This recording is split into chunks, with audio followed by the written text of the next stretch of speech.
یہ بات اٹل حقیقت ہے کہ بھٹو کا مرڈر جوڈیشل مرڈر تھا۔ نحمده ونصلی علی رسول الکریم اما بعد اعوذ باللہ من الشیطان الرجیم بسم اللہ الرحمن الرحیم۔ فضل حضرات بہت افراد قریشی آپ کی خدمت میں حاضر ہے اور سلامت کرتا ہے۔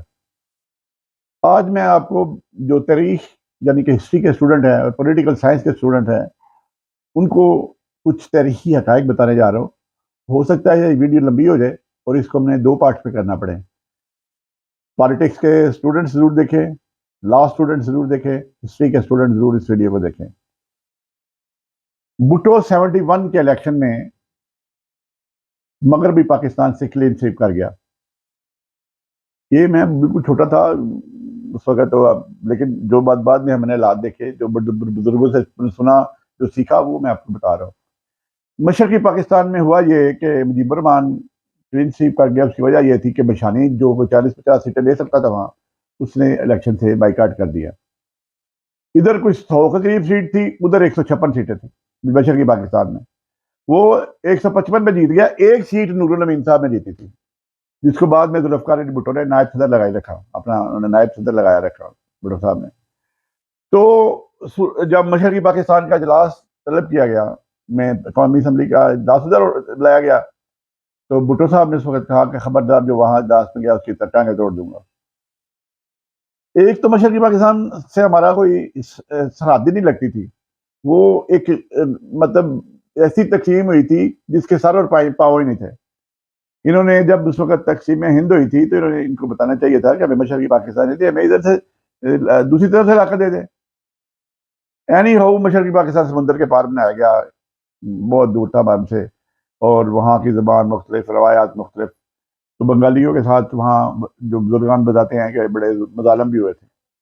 اسی وجہ سے وہاں فوج 1971 میں فوج بھیجی گئی، 1970 میں غالباً یہ لڑائی ہوئی تھی وہاں، اور پھر جو ہے الٹیمیٹلی وہاں ہماری فوج کو ہتھیار ڈالنے پڑے، اور وہ جنگ ہم بڑی بری طرح رہے، اور مطلب پاکستان کا آدھا حصہ بعد ہوا پاکستان کا کٹ گیا، اور ادھر پھر مغربی پاکستان میں الٹیمیٹلی جنرل یحییٰ نے اقتدار جو ہے مارشل لا ختم کر کے، مارشل لا بھی نہیں ختم ہوا کہ Zulfikar Ali Bhutto was the first civilian chief martial law administrator.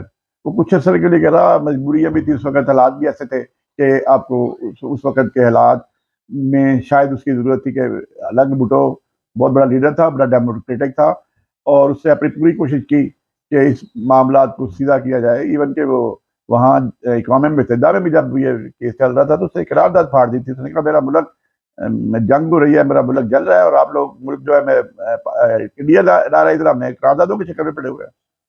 اور امریکہ نے کہا ہم 7واں بری بیڑا بھیجیں گے، وہ اللہ کے حکم سے پہنچے نہیں، وہ سارا امریکہ کا ڈرامہ پھیلایا ہوا تھا۔ یہ سپریشن آف مشرقی Pakistan was the choice of the U S a government. خیر مغربی پاکستان میں ذوالفقار علی بھٹو صاحب پرائم منسٹر بن گئے۔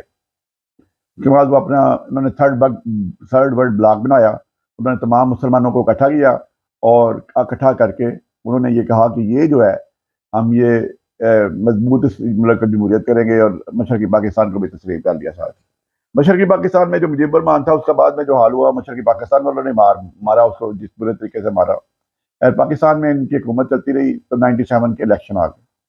97 میں الیکشن آ جائے تو بھٹو صاحب نے کو ایجنسی نے رپورٹ دی کہ ابھی الیکشن کرائیں گے تو آپ آرام سے جیت جائیں گے، سیکنڈ ٹرن اوور آپ کو مل جائے گا۔ لیکن وہاں کچھ لوگوں نے، بھٹو صاحب نے خود بھی اپنے آپ کو ان اپوز کروا لیا، سب چاروں چیف منسٹر نے اپنے آپ کو ان اپوز کروا لیا۔ تو اس کے الیکشن کے دوران آئی جی آئی بنائی گئی، مستارے جو تھے جس کو کہتے تھے، ایک دم جنرل حمید گل نے اس کا اجتناب بھی کیا ہے کہ ہم نے یہ کارروائی کی تھی، اور الٹیمیٹلی وہ الیکشن جو ہے 33 سیٹیں ملی قومی اتحاد کو، جو آئی جی آئی تھی، اور باقی کی سیٹیں ساری بھٹو صاحب لے گئے، پیپلز پارٹی ون کر گئی۔ انہوں نے پھر تحریک چلائی، تحریک نظام مصطفیٰ کے نام پہ۔ اس میں جنرل جو ضیاء الحق تھا، وہ ایک وقت میں as A army chief Bhutto صاحب کے بوٹ اپنے جیب سے رومال نکال کے بھٹو صاحب کے بوٹ صاف کرتا تھا۔ اس طرح کا خوش آمدی بندہ تھا۔ تو بھٹو صاحب نے یہ سمجھا کہ یہ بڑا اچھا بندہ ہے، وہ اصل میں سب سے بڑا روپیہ اور منافق شخص تھا۔ اس سے پھر اسی دوران مارشل لا لگایا۔ ایک دن پہلے کہتا ہے ہم حکومت کے ساتھ ہے، کوئی حکومت کو فکر کرنے کی ضرورت نہیں، اور مارشل لا 5 جولائی کو لگا دیا 1977 کو۔ مارشل لا لگانے کے بعد میں اب یہ الٹیمیٹ عمران خان کی طرف جاؤں گا. یہ دوسری جو میری اس میں قسط ہوگی وہ عمران خان کے متعلق ہوگی. عمران خان اور بھٹو کے کیس میں بڑی مسئلہ کیا کہتے ہیں, بڑا ایکویلٹی ہے قسم کی. اس میں ایک ہی چیز ہے کہ بھٹو کو بھی کس طرح ہٹایا گیا اور یہ امپورٹڈ حکومت کیسے لائی گئی. اس وقت بھی یہ کیا گیا کہ بھٹو کو سیک کر دیا گیا ایز پرائم منسٹر. تو بھٹو صاحب پنڈی سے بجائے جہاز پہ آتے انہوں نے ٹرین پہ آنے کا فیصلہ کیا, اور ٹرین میں پھر لاہور پہ جو فقید المثال استقبال ہوا اس دور میں 1970 میں لاکھوں لوگ ریلوے اسٹیشن پہنچ گئے, اور پھر بڑی شیلنگ اور بڑا لاٹھی چارج ہوا. اور اس کے بعد جنرل ضیاء الحق کی منافقت دیکھے.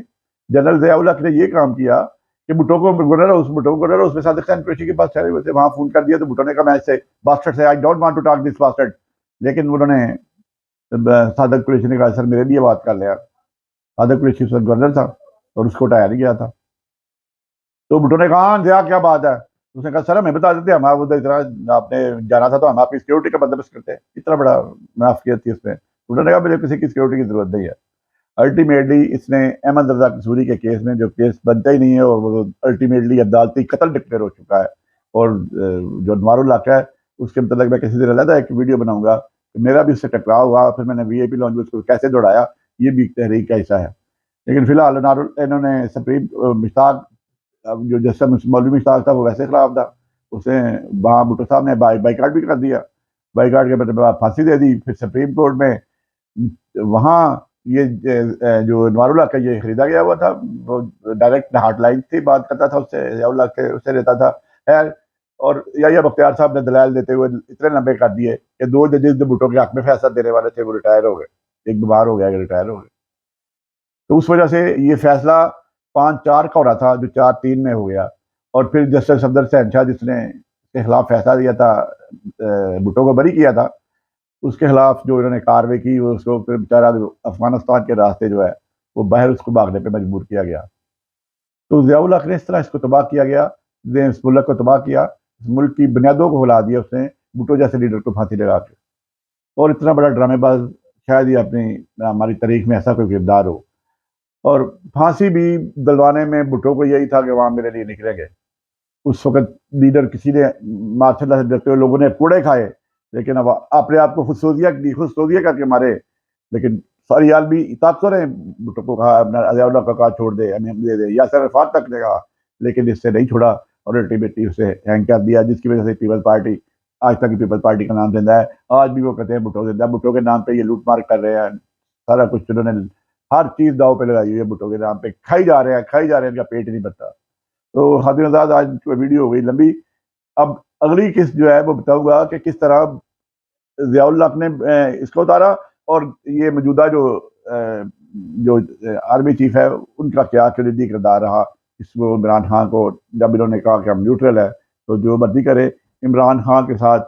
لیکن بھٹو صاحب کی بہت پھانسی دے دی گئی, لیکن جو عمران کا فرق ہے, عمران یہ ڈٹ گیا آگے سے, عوام اس کے ساتھ کھڑی ہو گئی.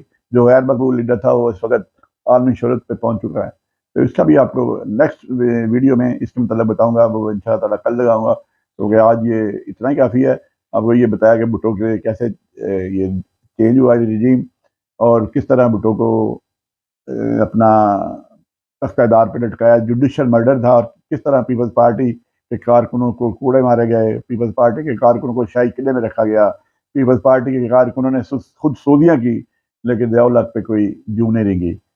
خاطر آزاد اسی کے ساتھ مجھے اجازت دیں. ان شاء اللہ تعالیٰ آئندہ مستقبل قریب میں بچھڑتے زندگی پھر ملاقات ہوگی. السلام علیکم ورحمۃ اللہ وبرکاتہ.